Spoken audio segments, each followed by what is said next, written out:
Up next, we have Professor Thobeka Ncanywa from the University of Limpopo, who will be talking about the effects of economic complexity on economic performance in the Sub-Saharan Africa and BRICS groups, a comparative analysis. Thank you, Thobeka. Thank you very much. Firstly, before I can proceed here, let me just introduce what is happening here. This paper is a paper written by one of my PhD students, and then I'm supervising him. So I'm presenting here today on his behalf. And the student's name is Molele, because I should have introduced that. So he's the primary writer of this paper, Brian Molele, and myself. Okay, GDP per capita is one of the measures of economic development, and it measures, we are using it to measure economic performance here, because it measures the standards of the nation's population and the standards of living, and therefore it is a measuring economic performance. So it's a very important variable, GDP per capita. And when we are doing a comparative, we have selected some few countries due to availability of data in the sub-Saharan countries: South Africa, Ghana, Republic of Congo, Nigeria, Cameroon, Sudan, Tanzania, Kenya, and Tunisia. All right, and then we have selected all the BRICS countries. Now, what we have done at the beginning is to do a comparative analysis, checking how GDP per capita behaves in these two groups.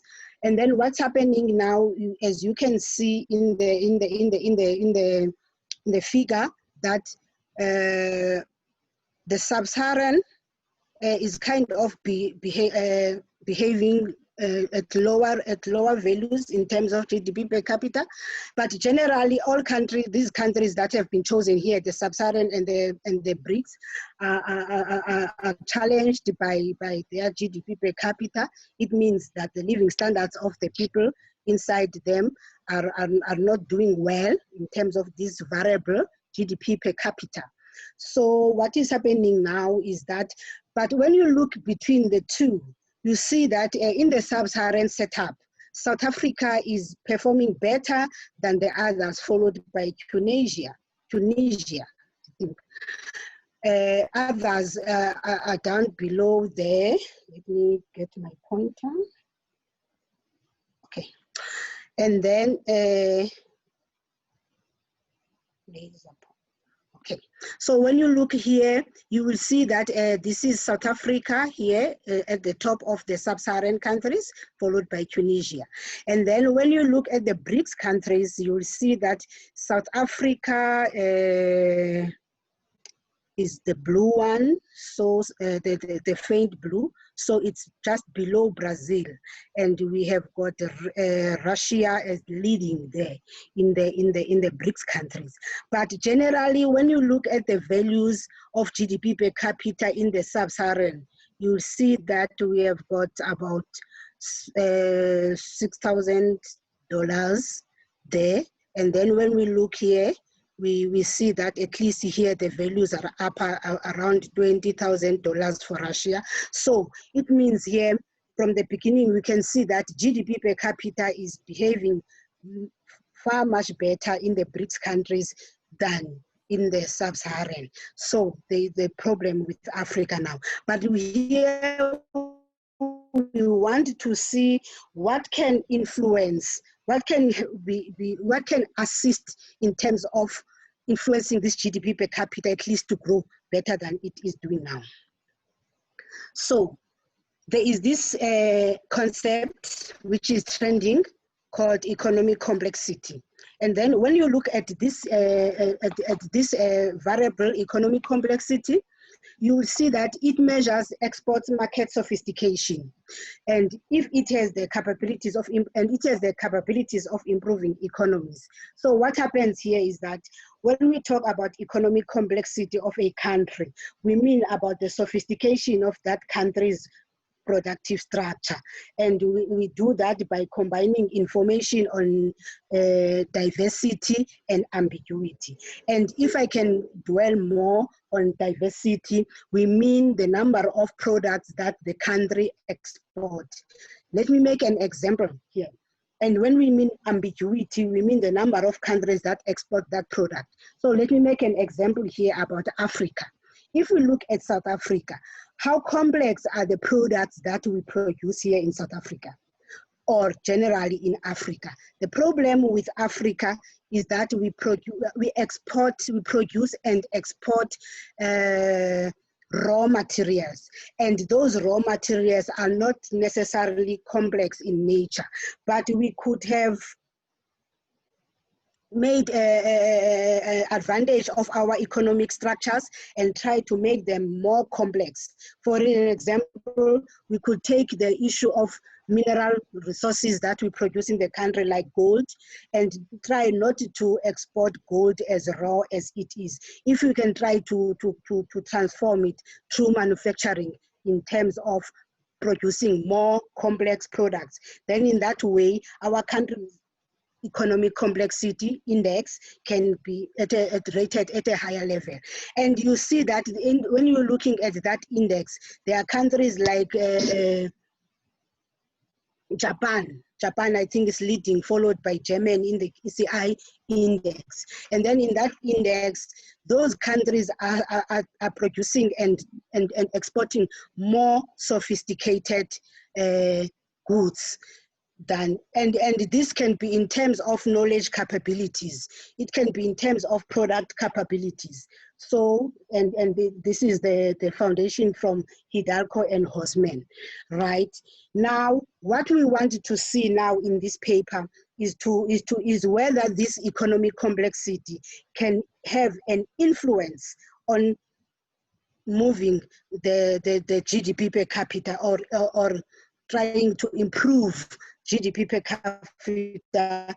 And if GDP per capita is improved, then it means the economic performance can be improved generally, and this could lead to jobs created, and if there's human capital that is being enhanced, then it means it's better for the countries. So we are using this phenomenon, and we are looking at it at a very critical way, because we know that as we could have seen in the economic performance of the BRICS and the selected sub-Saharan countries, that the GDP per capita is a phenomenon that is not performing very well, right?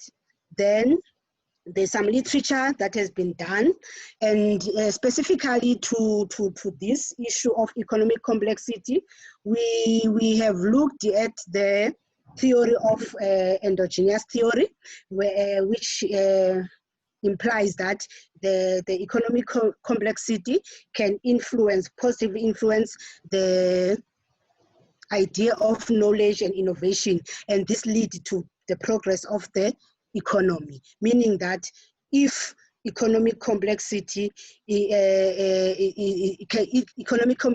can influence or can positively influence GDP per capita or some macroeconomic variables, right? And then some literature has been done, and then we saw that some of the papers have found a negative and significant predictor of economic complexity and some other economic variables. But for economic complexity index and GDP per capita, there's been a positive relationship that has been found in literature, as it is indicated down there, right? So this gave us a go-ahead to check now and to find out from literature what are these controversies, how can we solve them, or what is the take, or what is the situation with the BRICS, and what is the situation also with those selected sub-Saharan countries, so that we can see. And the main issue here in these countries, or the common factor that we are very much interested in these two groups is the presence of South Africa in both groups, because you can see that South Africa is in the selected sub-Saharan, and also South Africa is also coming up at the BRICS. So what we are interested in is to see the positioning of South Africa exactly in terms of its economic complexity, performance, and how can that affect GDP. But we are using these two different panels. So the methodology that we have adopted here is we have collected some yearly secondary panel data, and then from the World Bank for GDP per capita and other control variables that I used here. And then for economic complexity, we get this data from the MIT Atlas of Economic Complexity. There's an atlas that all the countries are listed there. And the main features of this data is that it is a time series dominated panel. And then once the panel data is dominated by panel series, we no longer look at the methods of what are those methods? The fixed effects and the random effects. Now we look at, once the data is dominated by time series now, we look at the possibility of two panels now. That means the panel autoregressive distributive lag, or the panel vector error correction, panel VECM. So if now we differentiate between the two, we are following the issues of time series, or the similar methodologies that they do at time series, whereby when you have got a data that is dominated by time series, the most important issue that is usually common there is what we call stationarity, because most of the time series data is non-stationary at level, and now and that has got problems in data analysis. Once you analyze data that is non-stationary, it means you need to do something to the data to model it so that it can be stationary, and then you can follow those things. So that is more of the time series problems. And another problem when we are using time series data that is secondary, you also see that there are issues of structural breaks, especially in the periods that are usually chosen. Like for instance, in 2008, there was that global financial crisis, things like that one. So once you get those issues of time series data, then you need now to choose methodologies that are going to act against those problems, right? So what we have now, we have a model here, but this model that we have put here, since we are comparing two groups here, the BRICS and the sub-Saharan, now you find out that the LGDP per capita is a function of ECI. That is the economic complexity index. And then we have got the other control variables here, because we know that we have got some unemployment issues going, the exchange rate is unstable across countries, and we have got an inflation issue coming up there. So we have included those variables to control for our model. Now, immediately we are having a panel that is dominated by time series. We need to check for stationarity or unit roots. Now, for panel data, there are usually 3 or 4 methodologies that you can use to check for unit roots. The other one is called the IM Pearson and Shin, that is called IPS, and the other one is Levin Lin-Chu and is called LLC. And there are 2 types of the Fisher type tests. We have the augmented Dickey-Fuller, and we also have the Philip Perron Fisher type test. There are usually 2 there. So what we do, we run the unit root tests, and then once we run the unit root tests, and the results of the unit root test, I did not include them here, but they are there in the actual paper. Now, what is interesting here is to find out which order of integration do these results come up with stationarity results. Because it's very interesting. If now we have got, let's say, different orders of integration, some variables are integrated at level and some variables are integrated after first differencing, or some after second differencing, then that's when we can make a decision. Which of the two panel data analysis are we going to use between panel ARDL and panel VECM? Right. And then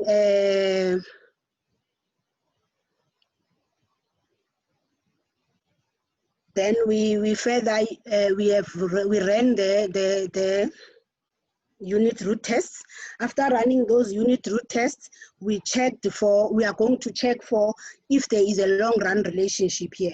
Then we call that one co-integration. So we are going to, in this paper, we have adopted the Gawo and the Petroni 2 tests. There are also other tests that can be adopted, but we have chosen to use these two for panel co-integration to check if the relationship has got a long run relationship. And it's very important for these two variables, that is economic complexity index and our GDP per capita, to have a long run relationship. Should they have a long run relationship, then it means that they can also assist the economy to improve. That means ECI can be a good variable to improve the economy in that variable, and in terms of GDP per capita. Right. Now we ran the tests, and we ran the preliminary test. We saw that there are different orders of co-integration. Then we made a decision that we are going to use a panel autoregressive distributive leg. And then the panel ARDL is now very much advantageous because it can be applied when there are different orders of integration, but we also need to check if there is no possibility of the second differencing, because it usually breaks when we have simultaneously is an advantage. And we also have the error correction model inside the results. And the error correction model is going to indicate to us how fast the reaction can take place, because we are looking now, especially now in this time of the pandemic, we are looking for anything that can try to boost, and that is going to apply to improve the living of people, the living standards of people. And then another advantage for the panel ARDL is that it is more applicable when you have got a smaller number of observations. And when you have data that has got structural breaks before that, this data is yearly data, and yearly data is more characterized by structural breaks, but this methodology is gonna accommodate that. And then we see that, and if we have got small samples, it also very much advantageous the panel IRDR against the panel VECM. So, as I have said, that we did not include the results of the stationary or unit roots here, but it gave indication that the variables are integrated at different levels and amongst the two groups. And therefore, we moved to the next step, which was, sorry, the next step was to find the co-integration. So when we find the co-integration, we are looking for a long-run relationship. Right. So we started first with the Petroni panel co-integration between the two groups, the selected sub-Saharan and the BRICS. So the Petroni has got 7 statistics. There are those that are within dimension panel statistic, and there are those that are between the dimensions, the group mean statistics. So for the within dimensions, we can see that the probability values are significant at the panel V statistic, at the panel PP statistic, and also at the panel ADF statistic. So we get significance there.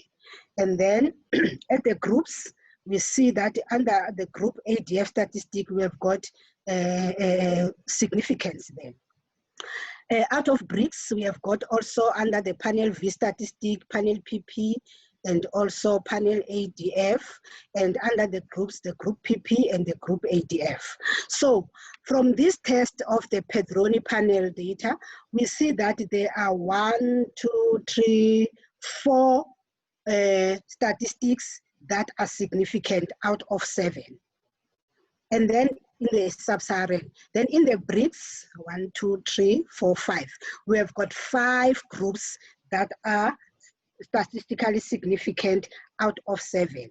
So that gives us now a conclusion that under the Pedroni panel co-integration, there is a long-run relationship between in the series, meaning that in the series that we have chosen, meaning between ECI and GDP per capita. And then we also ran the GAWO. The GAWO panel co-integration also is significant for both the sub-Saharan, selected sub-Saharan countries and the BRICS countries. Then it also gives us the relationship or the sign of the relationship, the GAWO. But the GAWO is a very strong methodology that you can use for checking the panel co-integration, and it is significant at 10%, at 5%. And then we see that this one, it means that it is confirming that there is indeed a long-run relationship here. So we are very happy now. And once we have found that there is co-integration, that gives us a go-ahead now to estimate what are the estimates or what are the coefficients that we can find from this long-run relationship. And also we can include the short-run relationship to check them. So we ran a panel ARDL, and then the panel LIDL is ran between the two groups, the sub-Saharan and the BRICS. So what we have found is that the ECI has got a negative coefficient in the sub-Saharan, and this negative coefficient is significant at 1%. And then also in the BRICS, there is also an ECI that is negative and significant at 1%. But at the BRICS, the coefficient is a little bit higher than the coefficient of the SSA, sub-Saharan. So we see that from this relationship for South Africa now, which belongs to both groups, I think the BRICS group is behaving much better than the sub-Saharan. However, what we have found is that there is a negative relationship. And this negative relationship, remember, these are long-run estimates. And then this negative relationship is in accordance with some literature that, remember, there was some economic complexity is a significant and negative predictor of some macroeconomic variables from those guys there. So this one is in accordance with that of the literature, but it is against the literature of our theory, the endogenous theory, because the endogenous theory, we were expecting to find a positive relationship here, right? Then another interesting factor here is the co-integration, which is negative.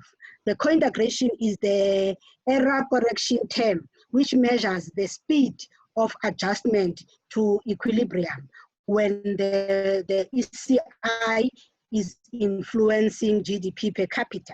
So this one is expected to be negative and significant. Fortunately for both sub-Saharan and the BRICS, both of them have got negative and significant ECT, or speed of adjustment. We also call it a speed of adjustment. So this one, the other thing here is that this one, this value is very important, that For sub-Saharan, we have got negative 0.23. And for BRICS, we have got a negative 0.51. And then for BRICS countries, we have got a higher speed of adjustment, meaning that this relationship is moving faster in the BRICS compared to the sub-Saharan. This is very interesting. 51% is going to move to equilibrium and stability quickly, and at 23% in the sub-Saharan. And this is an indicator that the BRICS countries are performing better again than the sub-Saharan. And yet, South Africa belongs to both. So I think South Africa should strengthen its association with the BRICS more than the sub-Saharan. That's what I'm thinking about this one. But for the short run results, we see that they are insignificant. So I'm not even going to discuss those ones that are insignificant. But what we were interested in the short run results was that speed of adjustment. But this is giving me a lot of indication now that South Africa, or let me say the sub-Saharan, which we were comparing from the beginning, and the BRICS, the South Africa is better aligned with BRICS than with the sub-Saharan, and Africa is a bit of problematic. So the conclusions are that the Pedroni and the Kawo have revealed that there are long-run effects, and economic complexity has been found to be a negative effect on both groups, and which is against the endogenous theory. And we feel like this negative relationship is due to the fact that there is lack of economic transformation or structural changes happening to both groups. And remember, from the ECI index, you will see that the BRICS countries and those selected countries, they are not leading in the index, in the economic complexity index. Maybe that's why we got that negative effect there. So we are worried that Africa is still much exporting raw materials with minimum manufacturing, and BRICS countries model are just at a more rapid adjustment to equilibrium given any disequilibrium in the model system. So BRICS countries, given a direct intervention, will quickly realize much needed inclusive development. But the best of this thing is that South Africa belongs to both groups, so South Africa needs to shape itself more with the BRICS than with the sub-Saharan. Okay, so the recommendations here are that there should be policy shifts which will be required to advance and change the pattern of trade, especially for the sub-Saharan economies, with a strong policy for diversifying goods, especially given the emergence of the African Free Continental Trade Agreement. African countries should invest in its people, mostly youth, to increase access to quality of education, thereby a productive society of note across the continent. There should be more conclusive economic development in terms especially of economic complexity, because there are many examples that the country like South Africa or other African countries can adopt in terms of increasing its economic complexity. To make just one simple and practical example, if you come to Limpopo, there are different ways of niche areas that you can find in Limpopo. There are mineral resources or mines around Limpopo. There are also agricultural products in Limpopo. If you go to the area called Venda, Venda is an agricultural rich area, especially in fruit. But the fruit that is produced in Limpopo is not made complex in a way that when it is exported, it can be exported and have the features of complexity, whereby it can, because the issue of diversity, how many products that the country exports, then it means now it's among those countries that are exporting what is being exported by every country. So we don't want that. And even the minerals that are produced in Limpopo, they are exported raw. We needed to have manufacturing. We need to build factories around those resources so that they can change those things to be complex products and try to export them as complex as possible. I think I thank you there. Thank you very much, Thobeka. That is really insightful. I think, it gives us some good insight into, what we can do sort of going forward. But the one question that comes to mind is, if you had to look at this from a policy perspective in terms of short, medium, and long term, what do you think would be the most important thing to focus on in the short term that would allow us to become more attractive or strengthen our ties with BRICS countries and work towards more complex goods? Okay, you know, the first thing that we are not using here, we are not structurally reforming our country in a way that it can, for instance, there is for instance, what we have discovered in some of the papers I've written is that the mining sector is depleting in the country, and there is evidence to that the mines are being closed and all that. But what is plan B from the mines? There's no plan B, because what we need to do, we need from those mines to transform those mines into agricultural issues. For instance, I was in a project whereby we're trying to build some fibrous plants. Those fibrous plants are the plants that can grow very well where there were some mineral resources in the soil. For instance, the mining sector, when the mine is depleted, we can change that one and build some fibrous plants like bamboo, like the hemp, all those things there. And then in different phases, and then we employ those people that have been employed in the mining sector. Remember, those with less skills there, they can be employed in the farming sector, and then we are creating jobs in that way. But now, if the mine is closed, those people go back home, there's no job, there's nothing. You get the point here. So those are some of the most sophisticated issues that we can build in the country. That is just one example. Changing the mining sector into agricultural sector. Thank you. Thank you. And are there any more questions from the panel? And also, if anyone is welcome to ask some more questions, as you know, you can raise your hand or you can put it in the chat. I have my hand raised. Okay. Thank you, Thobeka. Those data sets, the economic complexity are very nice, very nice to explore them more and more, because I think there is more information that